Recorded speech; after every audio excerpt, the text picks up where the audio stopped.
A boy stood in his room, tying his shoelaces, lost in thought.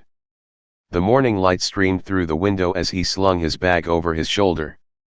He stepped out of his home, descending the stairs, each step echoing his excitement to begin the day. As he walked through the bustling streets, he stopped at a familiar tea shop. The aroma of fresh tea brought back memories of his last visit.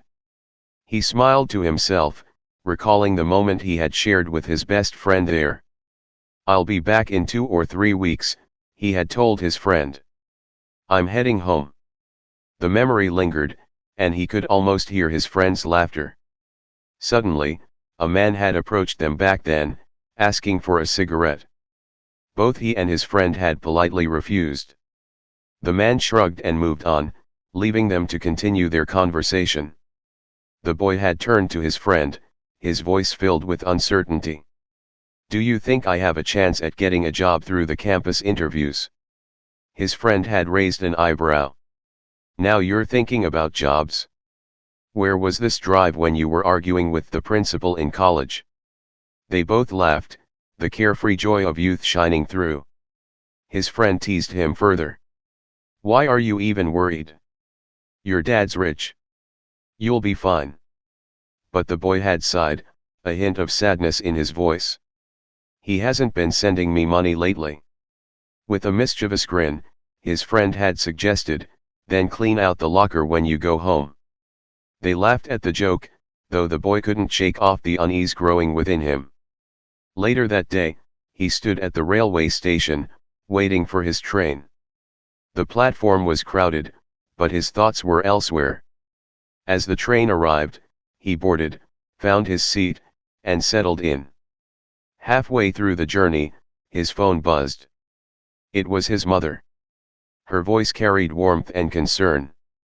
"How are you, my son?" "I'm fine, Mom," he assured her. "Don't worry. I'll see you soon." With a cheerful bye, he ended the call. The train rolled on, and during a brief stop, he purchased a pair of headphones from a vendor. Music filled his ears as he leaned back, watching the scenery blur past the window. Finally, he arrived home. His mother greeted him with open arms, her joy evident as she prayed for his health.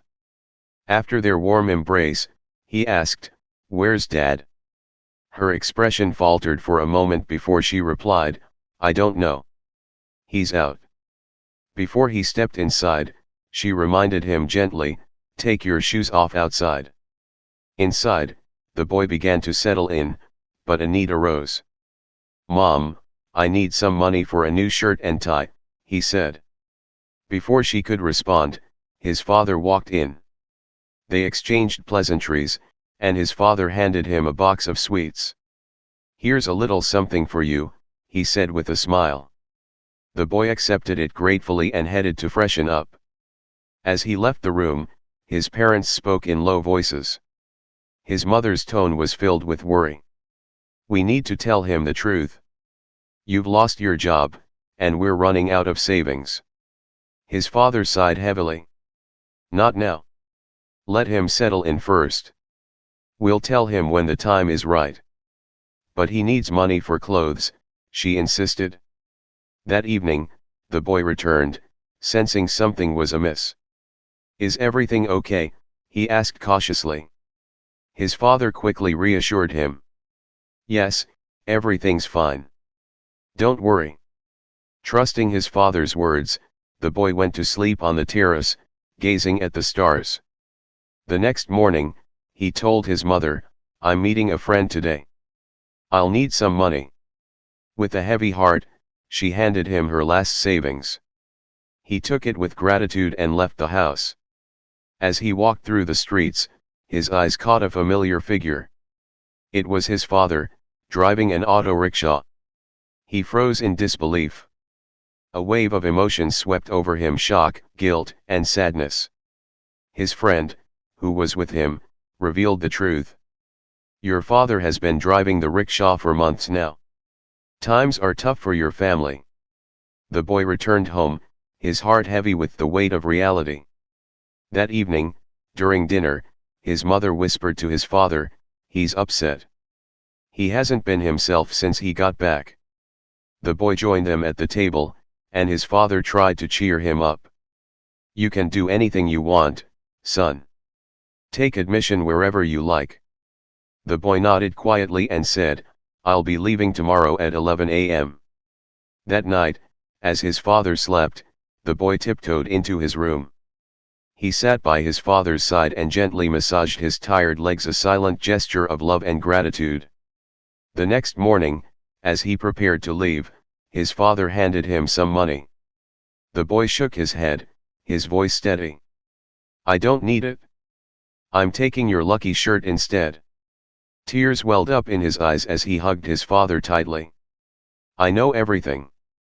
And I promise, I'll make things better. With renewed determination, he left for his studies.